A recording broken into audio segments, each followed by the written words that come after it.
Thailand సంస్కృతిని, అక్కడి అద్భుత దృశ్యాలను హైదరాబాద్ వాసులకు పరిచయం చేయాలన్న ఉద్దేశంతో రంగారెడ్డి జిల్లాలో నిర్వహించిన ది లాంతర్ ఫెస్టివల్ ఘనంగా ముగిసింది. శంకర్పల్లి మండల పరిధిలోని జన్వాడ సమీపంలో ఉన్న వయో మెకౌ రిసార్ట్స్లో ఈ వేడుకను అత్యంత వైభవంగా నిర్వహించారు. Story time society Instagram page నిర్వాహకులు ఈ వినూత్న కార్యక్రమానికి శ్రీకారం చుట్టారు. ఈ వేడుకలో నగరంలోని వివిధ ప్రాంతాల నుండి సుమారు 200 మందికి పైగా సందర్శకులు వచ్చి పాల్గొన్నారు. అందరూ కలిసి రంగురంగుల గాలి లాంతర్లను ఆకాశంలోకి ఎగురవేశారు. వందలాది దీపాలు ఒకేసారి ఆకాశంలోకి వెళ్లటంతో ఆ ప్రాంతమంతా కాంతిమయంగా మారి చూసేవారికి కనువిందు చేసింది.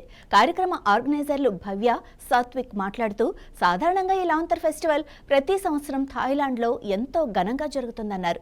ఆ అనుభూతిని హైదరాబాద్ ప్రజలకు, ముఖ్యంగా ప్రయాణం చేయలేని వారికి ఇక్కడే అందించాలన్న కోరికతో ఈ కార్యక్రమం చేపట్టామని తెలిపారు. ప్రజల నుండి వచ్చిన స్పందన చూస్తుంటే చాలా సంతోషంగా ఉందన్నారు.